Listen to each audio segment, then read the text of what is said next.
ao longo da minha reflexão, eu vou pegar essas leituras para a gente poder, talvez, esclarecer um pouco mais, que, na verdade, como párocos, como padres, eles já sabem muito bem qual é a sua tarefa, qual é a sua missão. E vocês, como povo de Deus, sabem também, né, como viver a vida cristã, a vida de batizado, a vida de pessoas que se consagram a um serviço, a uma missão da igreja, como devem fazer. Mas eu gostaria apenas de aprofundar uma outra questão que me parece significativa aqui, a partir dessas leituras. E a primeira é exatamente essa. Pegando o Evangelho, Jesus, depois do chamado discurso das bem-aventuranças, né, no chamado Sermão da Montanha, ele começa como que a quase que desenhar para os discípulos como viver as chamadas bem-aventuranças. Quem vier à missa nos próximos domingos, né, irá ver como Jesus vai desenvolvendo isso ao longo do tempo, porém colocando, eu diria assim, algo um pouco mais profundo do que aquela realidade vivida pela religião dos judeus, pelo judaísmo, como a gente chama, né? Ele vai como que mostrando caminhos novos, caminhos que possibilitem aqueles que querem ser seus seguidores de viver plenamente a vontade de Deus. E aí, aqui a colagem, às vezes a gente pode se espantar com essas propostas que o Senhor vai dar, né, as linhas que Ele vai dar do seu segmento, porque às vezes elas são diferentes daquelas do passado, são coisas novas que façam os seguidores dele olhar para horizontes novos, deixando de lado aquilo que não presta mais, para falar bem claro, e assim poderem seguir a ele, que é o modelo que nós devemos seguir. Não mais aquelas coisas lá do templo, da sinagoga, das leis de Moisés, e tudo isso praticamente teve o seu desígnio, teve o seu papel, como São Paulo fala, pedagogo, né? A lei foi pedagoga de Jesus Cristo. Então, acabou. Agora ele é o mestre, não tem mais pedagogo, não tem mais aquele que leva o aluno para a escola para ensinar, ele é o mestre. Então, quem olha para trás vira estátua de sal, né? Como diz lá o Velho Testamento. Jesus indica o caminho para frente. E nessas orientações que ele dá, a partir das bem-aventuranças, que nós ouvimos domingo passado, estão coisas assim bem fortes, consistentes, que levem a pessoa a pensar de um modo diferente. Usando coisas da realidade da vida daquele povo, Jesus vai como que inculcando, né, colocando na mente, no coração, sobretudo, como eles devem fazer. Vocês viram muito bem que Jesus hoje usa duas comparações, a gente chama de metáfora, né? A primeira é a do sal e a segunda é a da luz, para dizer, vocês, a partir de hoje, são o quê? Sal da terra e luz do mundo. Por que será que Jesus utiliza, né, digamos assim, essas comparações? Jesus era um homem muito no meio do povo. Ele andava, caminhava, foi criado numa família muito simples, andou na beira do mar, andou nas montanhas, nos caminhos, por todo canto, no deserto. Então ele conhecia a vida das pessoas, ele sabia como fazer as coisas. Possivelmente ele aprendeu a cozinhar com sua mãe para saber usar o sal, né? Porque o sal dá sabor, o sal conserva. Vocês imaginem a importância do sal para aquela civilização. Hoje o sal faz mal, né? Quem come muito sal sabe que vai ter problema de saúde, embora a gente goste de um salzinho numa comida assim, né? Mesmo que dá vontade de fazer outras coisas, de beber outras coisas por ali, né? O sal, para aquela sociedade ali do Mediterrâneo, daquela realidade do Império Romano, era tão importante que o salário dos funcionários do Império era pago com sal. Por isso tem esse nome, salarium, né? Porque era o pagamento no final de cada mês, digamos, né? Porque era tão importante para a vida daquelas pessoas, para tudo, para falar a verdade, né? A vida daquele povo girava em torno dessas coisas, do sal, do trigo, do vinho. O sal era muito importante. Mas vem uma coisa que talvez aqui a colar a gente não conheça muito bem, né? Os romanos, quando chegaram na Palestina, em Israel, eles acabaram com todo tipo de cultura, de produção que os judeus, e onde eles chegavam, não era só lá na Palestina, não, onde eles chegavam, eles mandavam jogar sal, por exemplo, nas hortas, nas plantações, para nunca aquele povo produzir absolutamente nada sobre tudo isso, né? Para não ter dinheiro e para ficar dependendo, escravizado pelo império. Isso quase a gente não ouve falar, né? Então o sal se tornou, digamos, uma coisa sem sabor. O sal serviu também para destruir a vida do povo. Por isso que Jesus, o sal, quando não serve para nada, ele vai ser pisado, né, pelas pessoas. Vira coisa inútil ou destrutiva. Jesus não era bobo não, né? Ele sabia dessas coisas, ele era gente lá, sabia o que acontecia no meio do seu povo, né? Por isso ele diz, vocês têm que ser um sal bom, um sal que dá sabor, não esse sal que joga para destruir a vida das pessoas, virando pedra, calcário, coisa que não serve para nada. E aí a gente fica imaginando, né? Talvez para brincar um pouquinho, que tipo de sal eu sou, né? Se eu sou um sal que dá sabor, dá sentido à vida, dá gosto de viver e dá sentido à vida dos outros, né? Que gostem de sal, um sal bom, ou uma pedra lascada que não serve para nada. Então, primeira coisa que Jesus aponta, digamos, né, para aqueles homens, seus discípulos e aqueles que querem segui-lo viver, é exatamente essa aqui, né? Ser um sal bom como ele foi. Sal sem sabor não serve para nada. O sal sem sabor é aquele que age contrariando os ensinamentos do Senhor, que não segue suas palavras. Talvez para dizer uma coisa bem concreta, às vezes nós podemos ser batizados, o sal bom, né, que antigamente tinha até sal no batismo, vocês sabiam disso?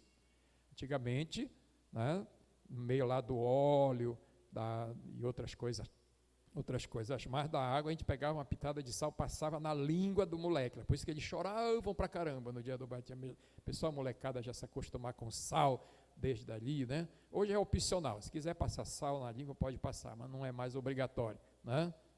Vocês imaginem também a imundícia, aquele sal ficava lá o ano inteirinho, todo mundo usando aquela porcaria lá, passando na língua dos moleques lá, né? Tiraram o sal do batismo, mas nem isso, nem por isso nós ficamos insossos, pelo contrário, né? Já vem dali. A gente pode contrariar o batismo quando a gente faz as coisas que não deve fazer, né? Aí vira realmente estátua de sal que não presta para nada. A outra comparação é a luz. E aí, embora o sal, Jesus nunca tenha falado que ele era o sal do mundo, mas ele diz, eu sou a luz do mundo. Aqui é mais fácil da gente entender a coisa, né? Por quê? Porque a luz que deve acender a nossa vida, isso está também no dia do batismo, é aquela que vem do próprio Senhor. Nós não temos luz própria, nós não somos um farol, a luz vem do Senhor para nós, é Ele que acende a nossa luz, não é? E quem acolhe e realiza aquilo que Jesus pede na vida, o que é que deve fazer? Deve colocar a sua luz acima, em cima, não embaixo, escondida, para não iluminar ninguém. Nós somos reflexos dessa luz para os outros, né? E por isso a nossa vida deve dar sentido à vida dos outros. Se eu sou cristão, eu vou procurar viver a vida de cristão para que os outros vejam Jesus em mim. Não uma luz que ofusca, mas uma luz que atrai, ou que conduz, que guia, que leva as pessoas adiante a partir da palavra do Senhor. É isso que dá um novo sentido à nossa vida de cristãos, né? E todos nós sabemos disso. Mas aí a gente fica perguntando, por que o mundo, a realidade que a gente vive, a sociedade que se diz cristã, é um pouco essa realidade que está aí, né, tão dolorosa da existência, de tanto sofrimento, de tanta maldade, de tanta violência. Se a gente for imaginar o Brasil, se não for mais o país mais católico do mundo, porque acho que nós já fomos ultrapassados por outro país por aí, né? Mas é um país mais cristão, porque tem católicos, evangélicos e outras pessoas, mas tem uma realidade quase que de abandono de humanidade, né, que existe por aí. E aí nós somos chamados por Jesus a uma superação disso, dando sabor a esta realidade, iluminando as consciências e os corações das pessoas. E por que não muda isto, né? Onde está talvez ali a nossa falha? Talvez porque nós perdemos o sabor da nossa fé e colocamos nossa luz embaixo de uma caixa. Não vamos culpar os outros. Às vezes a gente culpa lá fulano, cicrano, os sistemas, a cultura e não sei quem, né? Por isso que está aí. Virou moda agora isso, né? E nós, o que estamos fazendo desse mundo, né? Nessa realidade da vida? E aí a gente vai vendo, né, nas leituras, que de fato aqui tem algo que nos ajuda de fato a seguir esse caminho. A primeira leitura vocês viram muito bem, da profecia de Isaías, é algo muito interessante da gente retomar, para dizer qual é o fundamento da nossa vida seguindo a fé. E aí eu vou só repetir 2 ou 3 palavrinhas desta leitura. Reparte o pão com o faminto, acolhe em casa os pobres e peregrinos, cobre o nu, e brilha a tua luz como a aurora, e tua saúde há de recuperar-se mais depressa. Ainda diz mais: se destruíres teus instrumentos de opressão, e deixares os hábitos autoritários, a linguagem maldosa, se acolheres de coração aberto o indigente, prestares todo o socorro necessitado, nascerá nas trevas a tua luz, e tua vida obscura será como o meio-dia. A gente poderia dizer que está, entre aspas, uma receita para a gente ser sal e luz, fazendo essas coisas. Isso não é invenção de, sei lá, de um iluminado, de um pensador, de um filósofo, de um teólogo. Isso é palavra de Deus. Isso que está aqui, não foi eu que inventei, nem eu que escrevi. É palavra de Deus. Então, nós somos chamados a seguir esse caminho, né? Assim, a gente sabe, para brincar um pouquinho, que hoje, não sei falar de opção preferencial pelos pobres, o pessoal diz, é aquela história daquela teologia, da libertação. Ou é comunismo, ou é não sei o quê. Então foi a Bíblia que inventou o comunismo e a teologia da libertação, porque está aqui nela, antes que se pensasse essas coisas.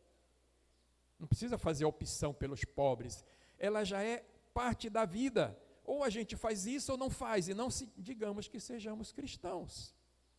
Quem vier com esse discurso furado para cima da gente, dê logo um coice, né?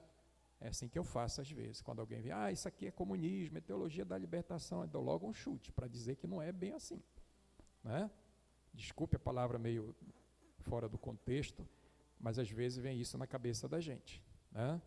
Está aqui colocado, se não é para a gente seguir, então vamos rasgar essa página da Bíblia, jogar fora, no lixo, né? Mas a segunda leitura de hoje, ela é muito interessante também. Eu perguntava até para o Aldeci se foi ele que colocou essa leitura hoje, né, para ser lida aqui. Vocês prestaram atenção para a leitura? Ela fala muito de vocês aqui dessa paróquia, né? Porque isso vale para mim como bispo, para os nossos colegas padres, para vocês cristãos que estão aí, para dizer o que é a essência, né, da nossa vida, da nossa pregação, da nossa postura, das nossas palavras, do nosso testemunho. Qual é o fundamento daquilo que nós somos?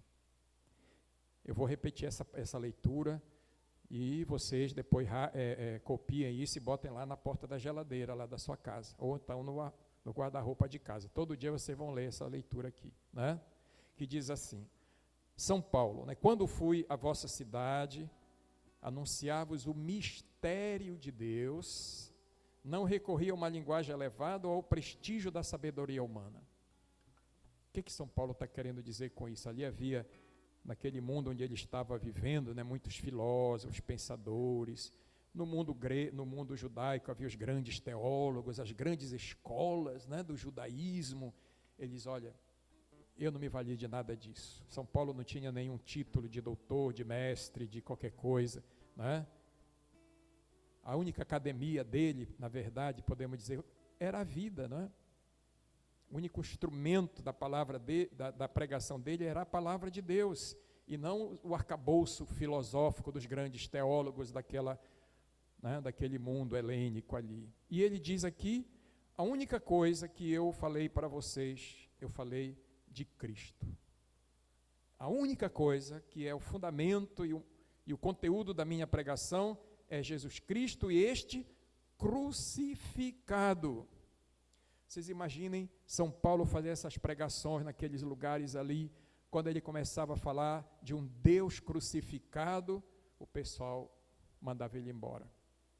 Não acreditava, não aceitava, porque os argumentos que eles tinham eram outros, iam numa outra direção. Não tinha nada dos discursos persuasivos da sabedoria, não, era uma demonstração do poder do Espírito. Essa é a fé que se baseia a nossa pregação.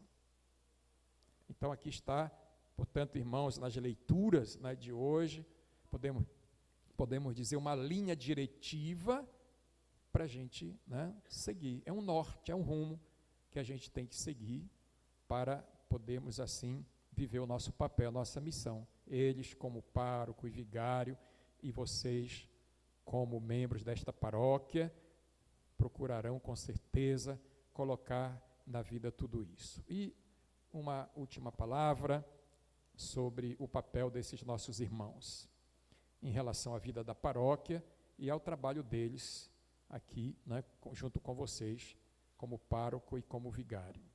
A primeira coisa que a gente sempre tem em mente é que a paróquia, na verdade, é uma expressão da vida da igreja como um todo aqui neste pedaço de chão. A gente sempre, quando fala de igreja universal, a gente olha sempre lá para Roma, para o Papa. Essa foi uma ideia que foi gerada, sobretudo no chamado segundo milênio, e sobretudo no final do século XVI, XVII, sobretudo, e enfim, para cá, e que lá o Papa representa a totalidade da igreja. Isso não é verdade. Desculpem dizer isso, se você não concorda, pode dizer também, mas não é verdade. A igreja, ao longo do tempo, sobretudo nos primeiro milênio, nos primeiros séculos, tinha como expressão da sua realidade a igreja particular. Não sou eu que inventei isso, está lá, na vida da igreja. Como professor de história, a gente tem que dizer essas coisas também, Então, a paróquia, ela se torna uma célula, digamos, da estrutura da diocese, e representando ali o bispo, que é aquele que, no conjunto da vivência com os outros bispos, forma a Igreja Universal, liderada pelo Papa, que está em Roma. Mas não é Roma que representa a igreja toda. Aqui, neste lugar, nesta realidade em que vocês vivem, está a célula fundamental da vida da igreja. Para vocês serem cristãos, não precisa ir para Roma, ou nem para Bragança. Vocês são cristãos, católicos, apostólicos, aqui, neste lugar. Daí a importância que tem uma paróquia. Ela é uma estrutura, que alguns dizem uma estrutura caduca, que não é verdade. A paróquia, ela vai sempre se renovando, porque está atenta aos sinais de Deus, no hoje da vida, no presente, no mundo contemporâneo. E ela sempre precisa de uma renovação constante. A paróquia, quando surgiu na Europa, ou depois em outros lugares, era uma coisa muito pequena, mas ali estava representada a realidade da igreja.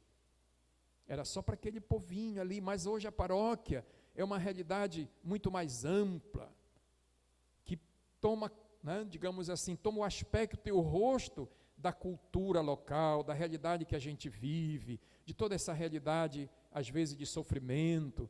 Hoje, as nossas paróquias, elas têm rostos diferentes, diferenciados, porque é uma mobilidade humana muito grande, de gente que chega, que sai, e nós devemos estar atentos a tudo isso.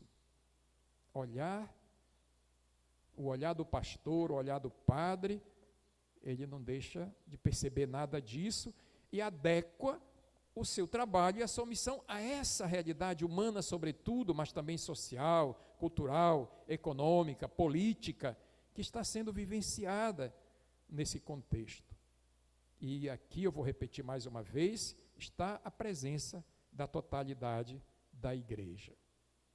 Então, nesse sentido, a paróquia ela passa, nesse espectro do tempo, né, por aquilo que eram representações do passado, às vezes centralizada numa igreja matriz como essa, onde todo mundo devia chegar, correr, por isso tinha o sino, né, para chamar o pessoal para a missa, para aquelas celebrações. Hoje, se tiver sino, ninguém escuta mais, né? O pessoal não está nem aí para sino, e às vezes ainda quer construir sino, não serve para nada, às vezes, né?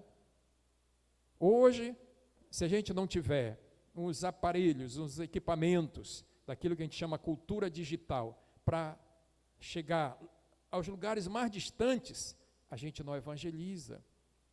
Então, do sino do passado, que todo mundo escutava ali, naquela realidade muito próxima, a uma realidade de um mundo amplo, cheio de diversidades, de pensamentos e atitudes diferentes, a paróquia ela tem que se adequar a essa realidade nova, né? que está aí a desafiar a nossa criatividade e o nosso modo de evangelizar. Portanto, a estrutura se permanece como uma estrutura paroquial como essa, que a gente, né, tem os aspectos para cuidar, mas a vida do povo não gira em torno dessa paróquia, dessa matriz, né, que a paróquia é o território.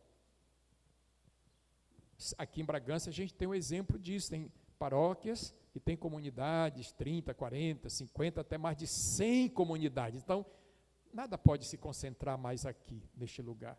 Pelo contrário, né? O pároco tem que ter um olhar que chega até a última fronteira do seu território para ali chegar, do ponto de vista estrutural. Mas existem realidades humanas que são também fronteiras, que estão ali escondidas, afastadas, distantes, que a gente não pode trazer aqui para dentro.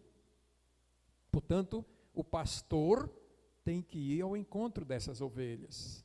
É o grande desafio do que nós chamamos da missionariedade. Nossas paróquias que são missionárias, que reúne em torno de si a vida das comunidades, por isso comunidade, mas ela vai além das estruturas que nos absorvem no tempo para chegar de coração a essas realidades humanas tão distantes. Por isso a paróquia, eu digo sempre, ela tem algumas características que são muito próprias do ser cristão.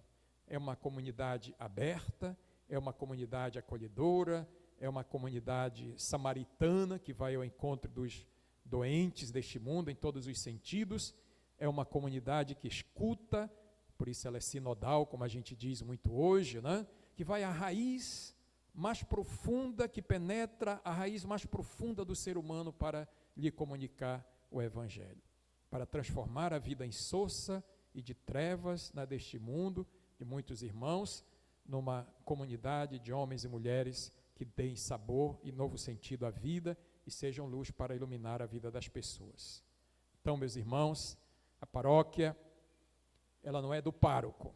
O pároco assume hoje um papel de liderança, de guia espiritual, de pregador da palavra, daquele que celebra e preside os sacramentos, daquele que forma, que educa, que doutrina, orienta, mas a paróquia não é dele. Ele não é dono da paróquia, né? Assim como o bispo não é dono da diocese. Todos vocês, com eles, com o pároco, todos nós com o bispo, formamos a igreja. A igreja é de vocês, né? Entra pároco, sai pároco, vocês estão aqui, né? Se a gente for pensar nas pessoas mais velhas, quantos párocos já passaram por aqui, mas vocês estão aqui, não é? O pároco vem, às vezes até morre, é enterrado, mas vocês estão aqui. A paróquia é mais de vocês do que de nós. E aí a corresponsabilidade para a manutenção, né, dessa estrutura e a corresponsabilidade na missão evangelizadora, missionária, humanizadora da realidade onde a gente vive. Nós não estamos aqui para condenar ninguém, para mandar ninguém para o inferno, para querer destruir a vida das pessoas, pelo contrário, né? A paróquia ela é inclusiva, ela acolhe o diferente, daquele que não combina conosco, porque essa é a proposta do Evangelho. Se nós não fizermos isso, nós estaremos contrariando os ensinamentos que vêm da nossa raiz, dos nossos fundamentos que estão na palavra de Deus. Por isso, todos nós hoje, vocês, estamos aqui para acolher esses irmãos, e vocês têm essa responsabilidade de coparticipante da sua missão, de ajudá-los nas suas tarefas, apoiá-los naquilo que são decisões comuns, e assim poderem juntos fazer esta paróquia crescer no trabalho missionário evangelizador junto com eles. Agradecemos a generosidade da sua acolhida para estas mudanças que ocorrem, né? O padre Aldeci era reitor do seminário até um tempo, por isso tem todos esses seminaristas aqui, são os vocacionados, né, da nossa diocese, e agora ele vai assumir uma paróquia, já tinha também experiência paroquial.